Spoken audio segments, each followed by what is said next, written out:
Time for book 2. Let me go grab our stream information, go post it on the website, and then we'll get started. The website is jollyrogerukulele.com. You probably know that already because you wouldn't have been here in the first place if you didn't know about that. Because it turns out YouTube is not that great about pushing my stuff up to the top. There's a whole lot of not so great stuff that it pushes up to the top ukulele-wise, but that's being judgmental, and that's, as you all have figured out, I'm barely judgmental. All right, let's see. Let me put the link here. Link, enter, edit, settings. Open a new window, update, and update. All right, so earlier this hour we did Make a Better Bar, My Spaghetti Monster, and Three Blind Mice. This is half hour. We're going to really play the heck out of After the Ball, the #1 hit from '91, and then we'll dig into Ain't Gonna Rain No More, which is one of those things where it's probably more fun to play it old school ukulele than what is on the paper. All right, let's see. Give me just a second here. Let me post this over on Twitter. https://jollyrogerukulele.com. I'm under the delusion that eventually Twitter will be like, oh, this guy does a lot of ukulele. Maybe we should let YouTube know, and they should maybe start having him show up more. I don't know. I think that we've done. I don't know of anybody else doing this many streams. Maybe somebody's doing a better job of them, probably. And then let's get out your sheet music for After the Ball, where you've had plenty of time to work on this and play it. So I know I hate it when a teacher says that, like, all right, you've had plenty of time with this, you should be good at it, and you're like, I don't know if I am or not. I don't like that. That sounds foreboding, doesn't it? And I apologize. I crammed some lunch into me on the way home, which was, as you can imagine, not the healthiest thing to do, and so my I just feel bleh. All right, ukulele's up. After the Ball. Let's see what we do. Hey, Linda. Hey, Vic. Hey, Nancy. All of our the rugged and reliable crew. Let's do book 2 and After the Ball. So we're going to do this both ways, guys. We're going to do ukulele ways, and I'm going to learn how to alphabetize eventually After the Ball. Ukulele. So we're going to do ukulele first, and then we're going to do baritone. That way you have a chance to play with me both ways. Okay? So let's run through. On ukulele, in fact, let's do this. First, let's just sing it one time through. You can tell that I am at the point where I have to sing so much at school because I'm so terrible at it that I'm sort of at this point where it's like, well, I'm a terrible singer. What are they going to do? We're going to sing more. And you guys are always very kind. You're not that bad of a singer. I'm like, well, I don't know. I have proof that I am. Okay. Ukulele players at this level probably know your chords. Baritone players, your F chord looks like our B flat on an ukulele, and your B flat looks like an E flat on ukulele. So those are the two that are a little bit challenging. Everything else on baritone is pretty straightforward. C7, that's your C chord with your ring finger over here. That's a C7 on baritone. Your G minor is actually is a C minor. Right, so it looks like that. Your D7 is right there. Okay, and it's just your backward D chord, and then I think that's all of the chords in this song. I think, yeah. All right, so baritone players, you're for sure on chords. Ukulele players, you might be on chords, or you might be on melody. I'm going to sing, okay, and I think when you have in your waltz, it can either be after the ball is over. Okay, that's one way to do it. Another way is boom chuck chuck. So you could go something like that, or even all of them at once, and then just an index finger. So you go after the ball is over. Okay, so any way you want to do it is cool, right? Be smart about it. Try it. We'll end up doing this for a while. It's not a long song, but it's longer. So give yourself an opportunity to try some different things with your right hand. The other thing is, hey Lynn, and I say hi to Sandy. As you're playing it, be thinking about boom, chuck, chuck. That's that waltz feeling, right? Boom, chuck, chuck, boom, chuck, chuck. The other thing to possibly be thinking about is you're in 3, which means you want to pluck in 6. So you can take 4, 3, 2, 1, 2, 3. Thumb, index, middle, ring, middle, index, thumb. Well, let's do it. Let me do it slower. After the ball is over.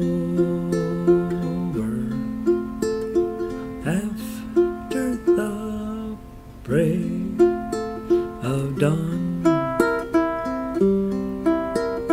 Okay, so that would be a 6th thing. The problem with 6 on ukulele is you have a high G string, or this ukulele has a low G string on here, but a lot of times it doesn't sound that great. So you might try when you're in 3, starting on the C string, 1, 2, 3, 1, 2, 3. Hey Robin. Okay, so you could do that.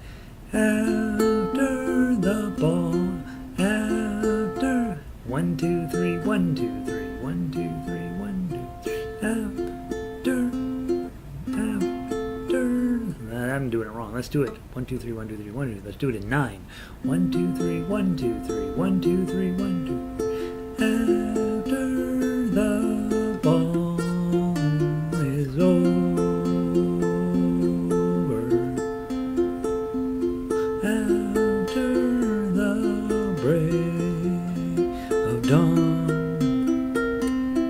So you can do that. Try different things. I'm not doing any of them particularly well right at the moment, so I think I'm going to go with boom chucks.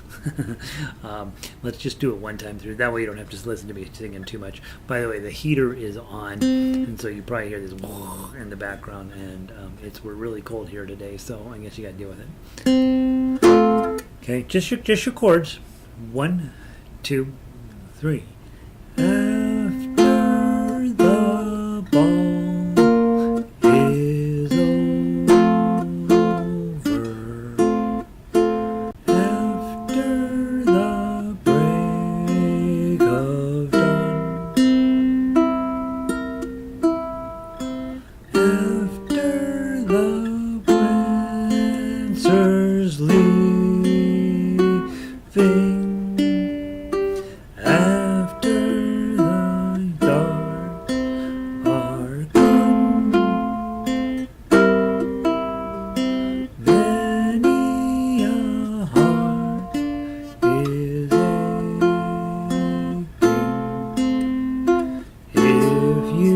could sing them all. Many the hopes that have vanished after the ball. Okay, so what I was really working on there was boom, something, something, boom, something, something, boom, something, something. And that is always going to work in a waltz, always being usually, to hit the full chord on the first beat, and then while you're holding the chord, just hit any other 2 strings. So if you could do after the ball is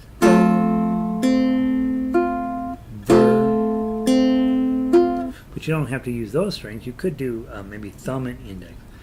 After the ball is over. So it might be something different. How about using the bottom 2 strings? After the ball is over. You see, all those give you a little bit different flavoring to it. And again, as I tell you guys all the time, try it lots of different ways. Find one way that works best for you, and then ride that for a while, right? Always be ready to change and do something different. Every time somebody brings me a song and they're like, I want to do a duet with you, and I'm like, oh boy, here we go.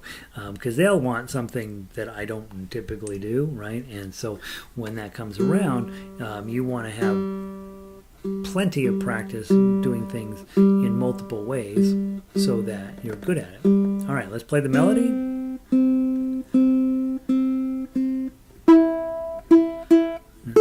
starting to think I've never tuned this ukulele up all the way. The strings are freaking out.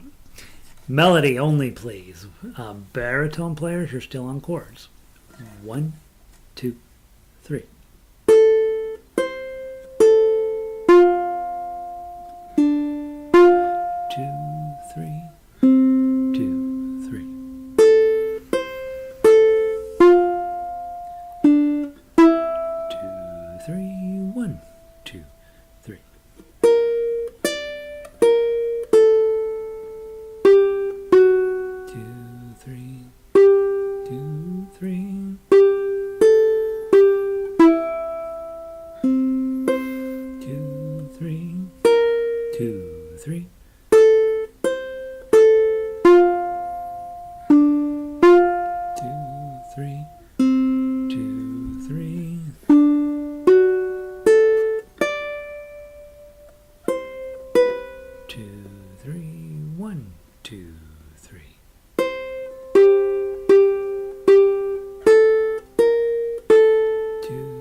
3.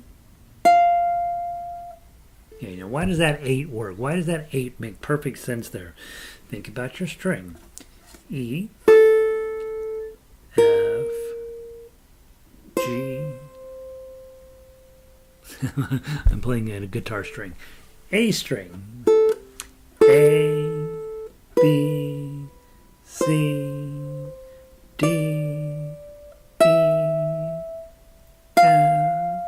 Okay, so that's an F note right above your 7th fret. That's why when a lot of times we do that F bar, like you see in the Tough Uke here, a bar here with this on here, that's really an F chord. Okay, and then if you think about it, this top string is normally a G, right?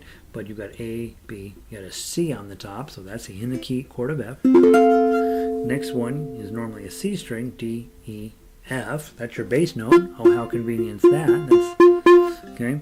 This one is E, F, G, A, F, A, C. Now, just with those 3 notes, we have a C, an F, and an A. So those are the 3 main notes in the F chord. And then your pinky sitting up here on an F. So you get 2 Fs, a C, and an A. The perfect F chord. Same thing happens down here. You got an A, a C, an F, and an A. So it's not quite as good, but it's pretty good. Okay. So the problem with that F chord is it ends on A when you're strumming down, and it also so to get it, just if you wanted to get an F on the bottom, you'd strum up. Okay, we don't do that around here, but you could. All right, isn't that pretty? All right, finally, we're Tough Uke. That's what you came for. Okay, here we go. Get your F chord on. You're gonna need your pinky on this one. 1, 2, 3. 1, 2, 3. F chord.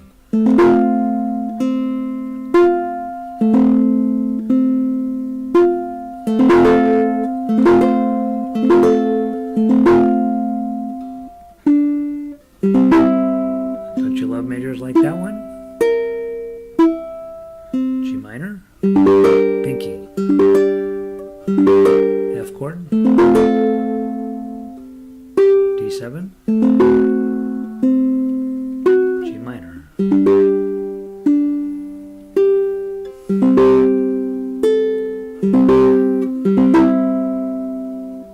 F chord with your pinky,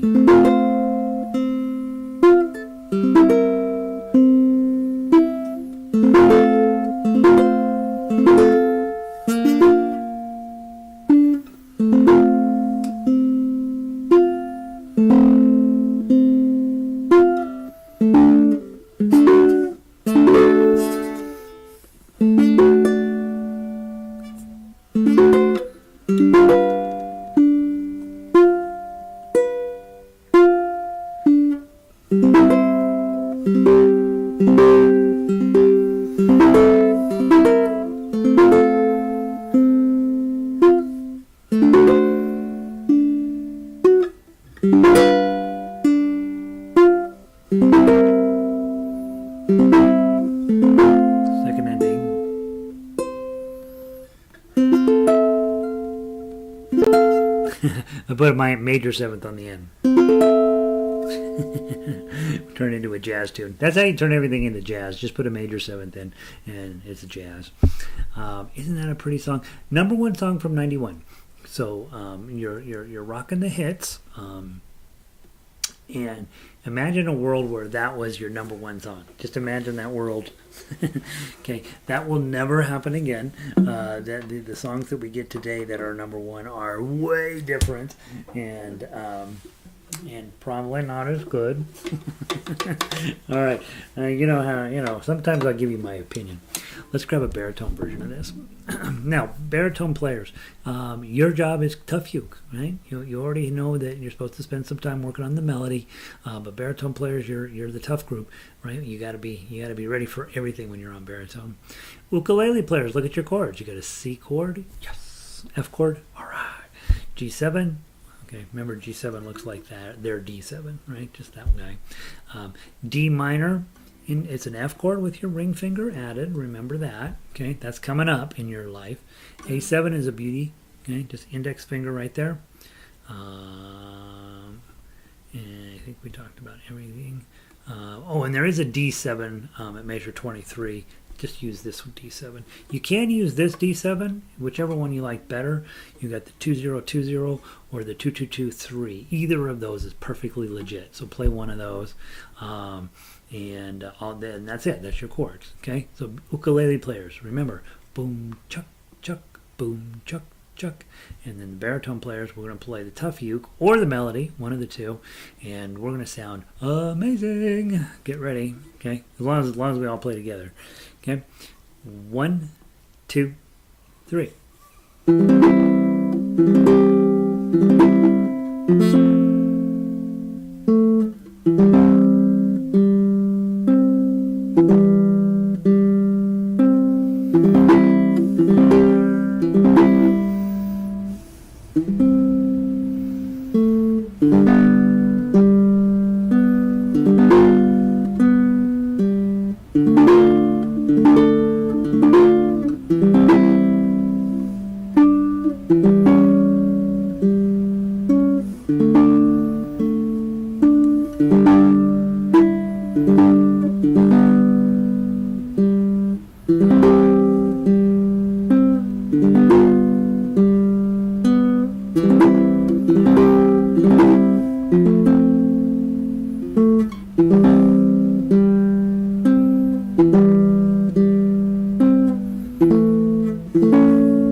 That. Okay, really peaceful, really beautiful, not fast. Okay, don't rush it. So this is 1891. Tin Pan Alley is just getting its start, still very got that kind of sadness and thinking about the olden times sort of music. That's all about to change in the 1920s when we get into the official Tin Pan Alley music. And so this is sort of this they call it the gay 90s, right? It was a time when women were working outside the home in factories, so they had a little bit of expendable money, and so the cities were becoming alive and a lot more stuff was happening then. And of course there were plenty of people who were devastated that that's what was going on, because people were going to places and having a drink and then picking fights and doing what you do when you drink, and it won't be about 30 years, and then they're going to shut it all down for about 10 years, right? And that's where the Tin Pan Alley era really came through. Was they couldn't drink, so they just sat around and made music. All right, let's take a look at our other tune for your weekend. This is your weekend tune. So on Tuesday next week, we're going to play Ain't Gonna Rain No Mo, and so go grab that one off your to playlist. I don't know if I've added it into my book here yet. 8, 8, 8, 8, 8, G sweet. Ain't gonna rain no mo. Okay, that's the guitar version. Let me go grab the ukulele version. I keep thinking in my head, oh, surely I've got all of the songs in my iPad at this point, and I just don't. So we go down to Tin Pan Alley, and I did mention we're going to be doing it on Tin Pan Alley for a while. Okay, Tin Pan Alley, in my mind, is the best era of music that happened in America. Some people will say the rock and roll era, but they're wrong. Tin Pan Alley was where it was really going on. All right, so grab your ukulele version of Tin Pan Alley. And let's go through this. Baritone players will probably run out of time to cover your specific issues, so just pay attention to the ukulele discussion, and then you'll apply it to your instrument because you have the same thing. Okay, so Ain't Gonna Rain No Mo, and Wendell Hall was his name, wrote 50 verses of this. About half of those verses were either wildly racist or wildly sexist, and so you don't have any of those. We can dispense with that. The reason I like this song is years ago there was a commercial for flea collars, and there were these little puppies walking around. They were all happy, and they were singing this song. Oh, there ain't no bugs on me, no, there ain't no bugs on me. Some of you mugs got a lot of them bugs, but there ain't no bugs on me. Oh, how about that for a flea collar commercial? Yay. Okay, next thing. Guys, you got two chords, right? E and A7. Guess where you learned those? Think back on it. Back in the day, you did a little booklet, remember? You had A and E7. Okay, on baritone, this is your E chord, your B7, and your A chord, or E chord. Now, so part of this is having fun, okay? Oh, there ain't no bugs on me, no, there ain't no bugs on me. Some of you mugs got a lot of them bugs, but there ain't no bugs on me. Okay, and don't really look at the sheet music when you're playing it that way. Learn how the song goes basically, and then close the sheet music up and let your ear hear those chord changes. If I close my eyes, I know where I'm supposed to change chords. Oh, it ain't gonna rain no more, no more. Ain't gonna rain, no. My body knows, mo. So how in the heck can I wash my neck if it ain't gonna rain no more? Right? Your body knows, right? Your whole limbic system is like, got a chord change coming up. Probably got to get on that. And so play with the chords back and forth. When you have two chords, that's really, really a fun thing to do, is just play those chords back and forth. Get comfy with them. Then obviously we want to play through the melody. What you'll notice when you're in the key of A is that fours start sneaking in there. You got a lot of fours that show up, which we don't normally run into a lot of fours in some of the other keys. But in A, we run into a lot of fours. Why would that be? Okay, so think about it. If you've got a 4 on the second string, okay, it's a G sharp instead of a G. Normally you have a G, you play a G sharp. G sharps love to go to A. Okay.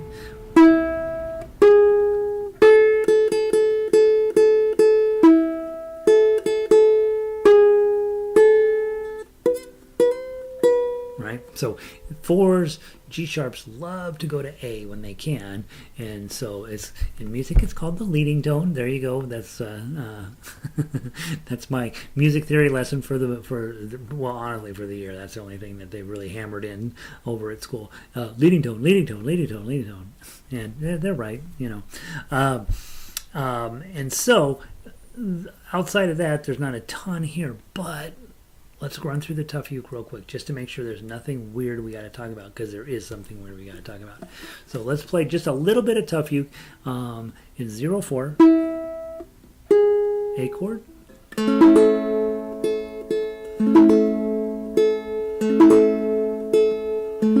remember your rest stroke. You're not going to play that first string, so your thumb stops and hangs out on the first string. Now here's where something you're going to have to get a little bit good at. You got to get that A, while holding the A chord, your pinky's got to go up on 4. And then you got to play 1, 2, 0, 2. Remember, put that in your thinking cap. That's going to be a chord that comes up. Okay, now hold on to it. 2, 0. Okay, now you got E7 looks like this. Okay, that's the main E7 you're going to do in your life. However, there's another one that's super useful.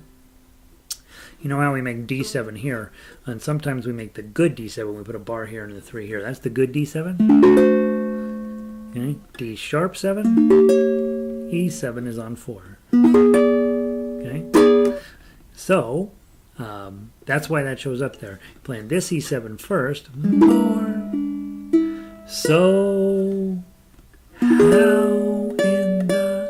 Okay, the reason you use this one is because your melody's on 5, and it's just really not convenient to hold your E7 and reach your pinky way up here. Use your 4-4-5. And then we go back to a regular E7. And then I got 4-4-4 here.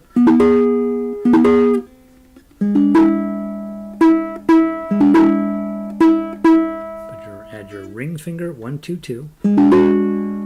Pinky on 4. Okay, so you're going to use some skills we don't usually use when we're in the key of the A to get those 4s in. Okay, and then let's finish up the other section of this from major. Pick up to major 9 is the same.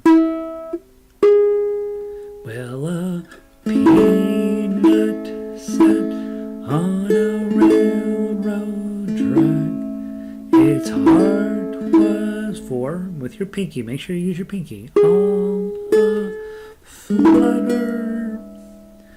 Then see, it's too high for my singing voice. I would have to learn to drop it an octave. I haven't learned how to do that yet, but I'm going to one of these days. Bar on 4, middle finger on 5. Along came a train roaring 4s down the track. Toot, toot, pinky, nut, butter. Oh, I hit a 3 instead of a 4 because I used my ring finger instead of my pinky.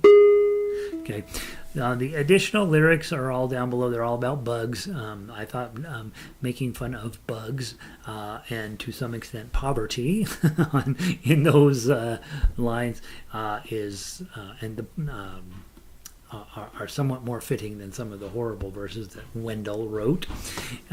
So the thing with this song is be funny. Right, it's supposed to be a comic song. It's supposed to have a little bit of mustard on it, and so do that. Try to make it a little bit jazzy, a little bit more exciting. And we're up to 1923, right dead square in the middle of Tin Pan Alley. So they're writing great melodies with silly words, and it's a lot different than in the 90s when they wrote very melancholy and sweet songs to mother and things like this. Things have changed a lot by the time this song comes out, and so it's a different society, honestly. And so while this is about a farm, right, or it's really just silly comedy, right? And unfortunately, back in those days, they also thought certain things were funny that we don't think are funny anymore. Well, we probably think they were funny when the doors closed, right? But we shouldn't think they're funny at all. And my repeat says 0 through 16, and then repeat until it rains. And then really, you should end middle of the major. You see Fine at major 8. I put that on there. Play it around. You really should end this with an "Oh, it ain't gonna rain no more," right? So you play it as many times as you like, and then when you get to the middle of major 8 on your last time through, that's when you should shut it down. I think the MP3 is set to go through it twice, if I remember right. That's it. So this weekend, ain't gonna rain no mo. I'll see you guys on Tuesday. I don't have the right screen up, so I don't even know if you're listening anymore. Hopefully you are. And my life is still in chaos. I'm hoping to get the rest of my personal guitar stuff for the semester done this weekend. Our house is still 4 weeks away, at least, from being put back together. So there'll be all sorts of crazy broadcasts with I have a mobile broadcast unit right now because I never know where I'm going to be, and hopefully you guys are enjoying ukulele. Remember, tomorrow we have the more advanced stuff. So, A Whole New World tomorrow, All I Ask of You, and Summertime. Summertime may find its way into the orchestra this spring. So let's spend a little bit of time on those three songs tomorrow, just playing them. So obviously, if you're up for the challenge tonight, spend some time working through those four songs, and then Ain't Gonna Rain No More will be your weekend activity. That's all. That's it. That's all I know about ukulele. I hope you guys are having a great day, and I hope it's the weather is better where you are, where it is with me, even though mine's not too bad. So, thanks for being here, Lynn. I know that out in New York, in New Jersey, it is terrible out there. So sorry you're having crummy weather. Linda, up in British Columbia, is having better weather than we are. And Vic said it's warmer up in Eugene. Nancy, she's in Florida. She has great weather. And Sandy has what you asked for when you live in Upper Michigan, right? And Robin up there in BC as well. Guys, I will talk to you next week, and or I'll talk to you either. I'll probably you guys look at that list of rock stars. I'll talk to you guys all tomorrow for the advanced stuff. Peace.